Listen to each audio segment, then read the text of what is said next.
you don't take care about it.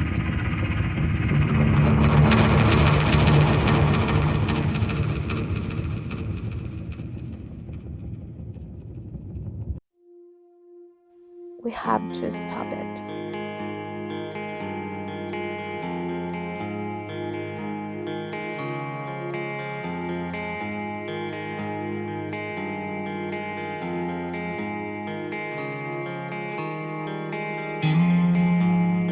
Hello everyone, I am Ramiro, and this time I will show you a special video because I will deal with a serious school trouble.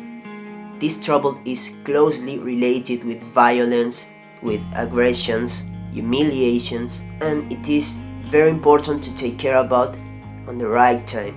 So this video will show you what is bullying impact in teenagers' lives, and of course how we can prevent it. So pay attention and let's start the video.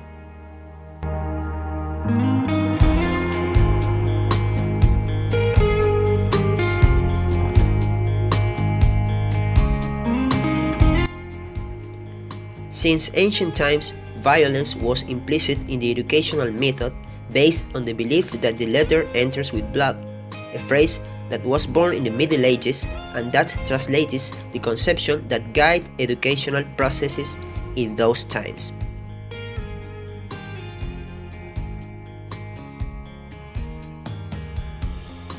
As we can see, violence was a common method to educate people, and it's based in a really violent phrase. This is the reason why in those old school movies it is common to see how a teacher applies violent methods in the education of his students. T'as vraiment une gueule de connard, toi? Mais monsieur, j'ai rien fait! Toi, t'es mort! Oui. Monsieur Mathieu, action. Réaction! However, society evolves over time and many things that were well seen in the past are not correct in the present, much less in the future.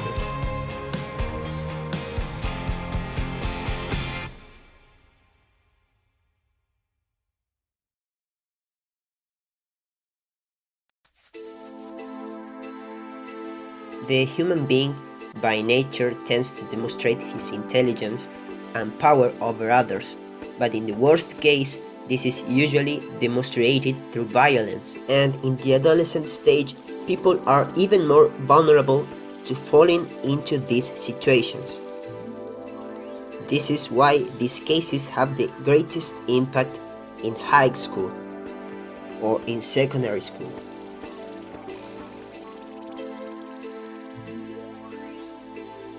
For several years, bullying has given something to talk about in the world societies, being a phenomenon that had not been given the importance it deserves and that needs to due to its severity.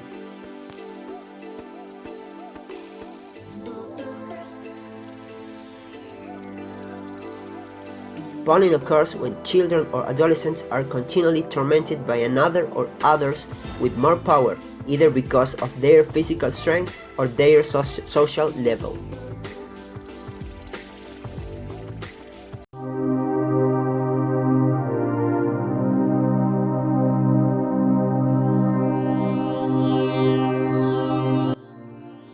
This name was created in 1993 by the Scandinavian Dan Olweus.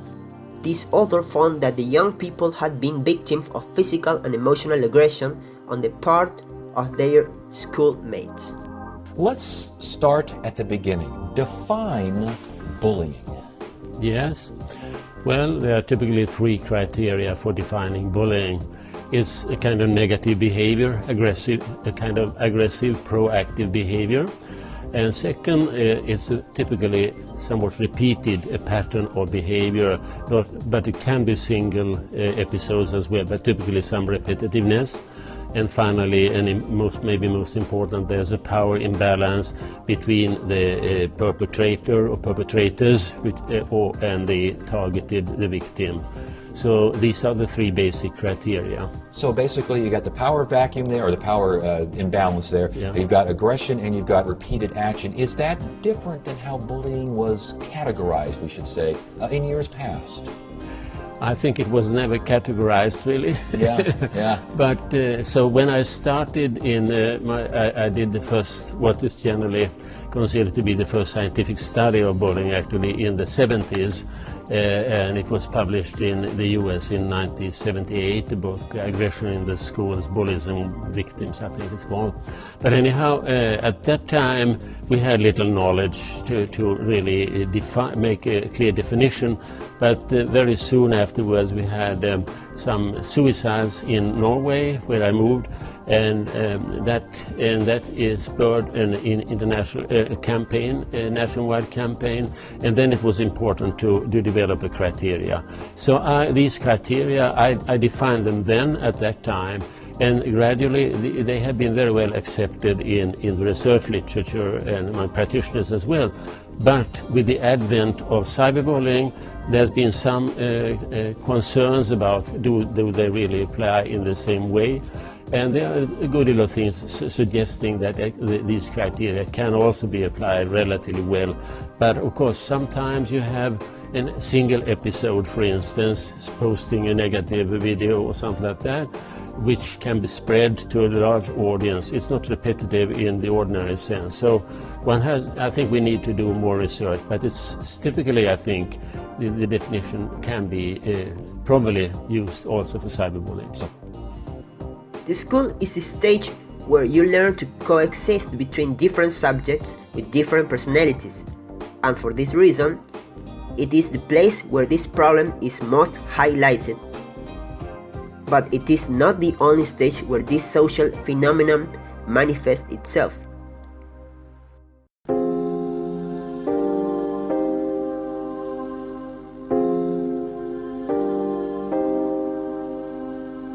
Bullying refers to a type of violent and intimidating behavior that is exercised verbally, physically, or psychologically among children and adolescents during the school stage.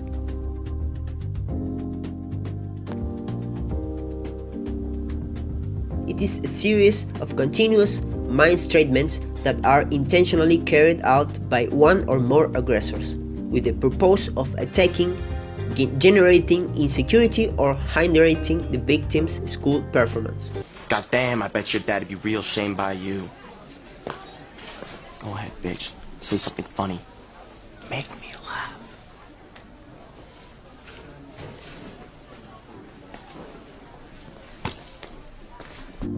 Bullying is usually practiced against children or young people who are characterized by being submissive, having difficulties defending themselves, presenting low self-esteem, being insecure, or because they differ from their peers or various reasons. This type of abuse can occur in different places, such as in the public spaces or parks, but it is fundamentally related to the school environment, so it affects children and adolescents in their relationships with their fellow students.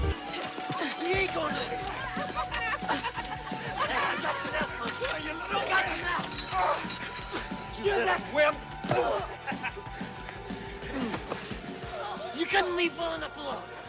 Could you, little twerp? No, you had to push it. Well, now you're gonna pay. Generally, bullying begins with teasing that intensifies until, on many occasions, they lead to physical or verbal aggression that, as a consequence, generates psychological and emotional damage in the affected individual. Likewise, bullying is related to the dynamics of abuse of power, through which one individual humiliates another to feel superior. For this, he uses all kinds of assault, such as mockery, insults, or physical abuse. As a result, the victim feels fearful of her attackers and seeks to avoid them. It should be noted that bullying situations that take place outside school environment, such as at work, spaces of human development, or isolated episodes of abuse, are not called bullying. In such cases, the correct thing to do would be to talk about intimidation, harassment, abuse, vexation, or rape.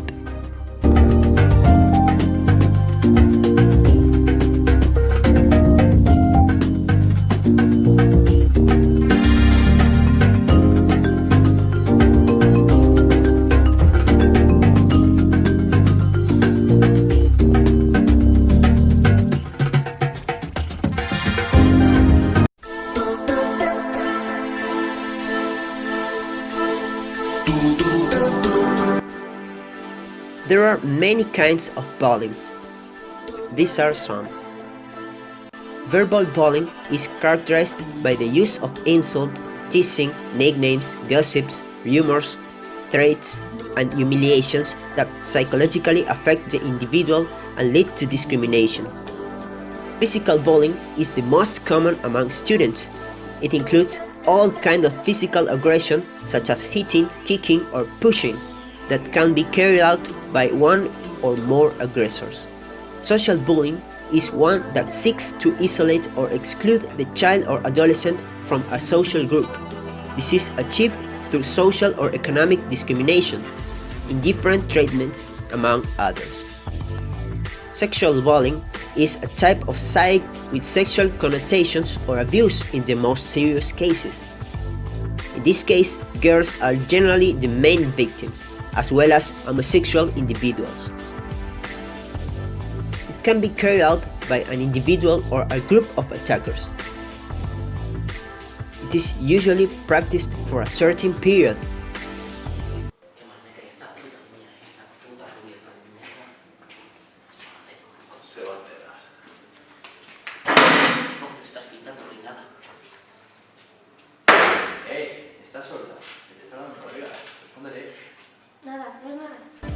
The aggressor has the sense of superiority, which is transmitted by the submission or fear of the harassed individual. The most common form in which it occurs are assaults, threats, insults, dirty games, cheating, nicknames, among others. ¡Pásale! ¡Es tonta! ¿Eh?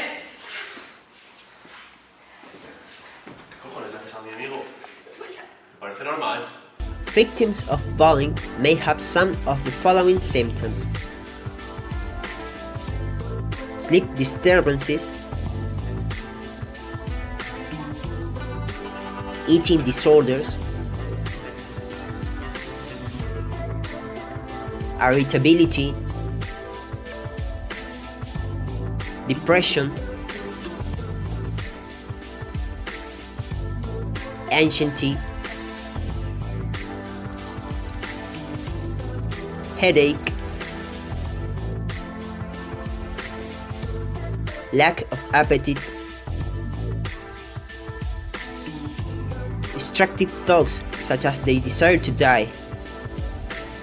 In many cases, victims must be brought to therapy to treat the psychological marks left by the assault. Nowadays, ICTs are in every that we watch it, and bullying is there. So let's watch what is cyberbullying.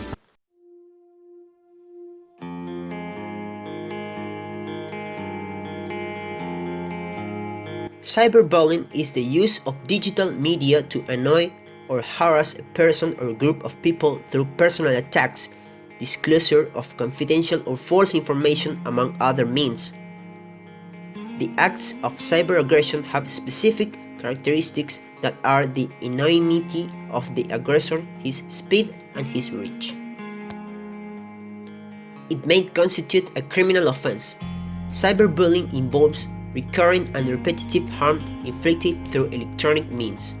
And you'd ask, cyber what? Cyberbullying. It's like ragging on the internet repeatedly, except it happens in front of hundreds or thousands of mutual friends. And because it happens on the internet, those offensive messages never go away. They're scars that remain on the cyberbullying victim. Sadly, this hidden scourge of cyberbullying is something that no one likes to talk about. They don't even like to admit that it exists. And yet millions and millions of people around the world suffer from it every single day.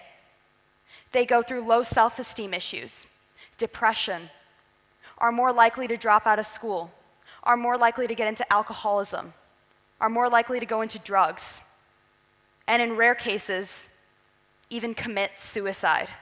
So now we know what is bullying, what is cyberbullying, but now we have to know how we can prevent it. Knowing your students, friends, and classmates, and the relationships they have with them. It's important to know their adaptation to other children. It is also advisable to talk to the other teachers to find out how the child is treating other peers. It is essential to know that it is important to prevent the child from being bullied, and it is to threaten or assault others. Demonstrate confidence so that they can tell you anything that has happened to them, and show your support for any offense.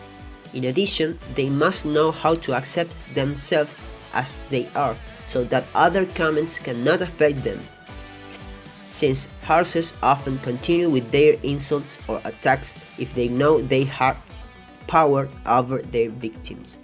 It is necessary that both families and teaching staff work as a team to alleviate these situations, and that problems are solved in a certain time so that it does not go further.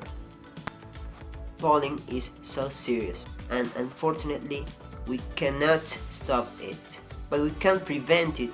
We can stay with our students, we can help them, and we can care our students and guide them through the right way. So, I mean, this has been very much focused on school, and that's the first important issue is, of course, who should have responsibility for stopping these behaviors. And when we started, the typical idea was that this is something that parents should address. It's the students themselves who should address this and arrange this, or it should be the school. But gradually, and very much because of the research, there has been a gradual, very marked change in the view of how this, whose responsibility it is.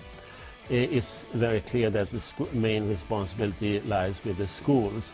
We have a kind of social contract, you might say, that parents provide their children, and they have the right to expect that no child should be exposed to this kind of humiliating, degrading treatment. It's a violation of a fundamental human right, actually. I hope you enjoyed the video, and see you soon. Goodbye.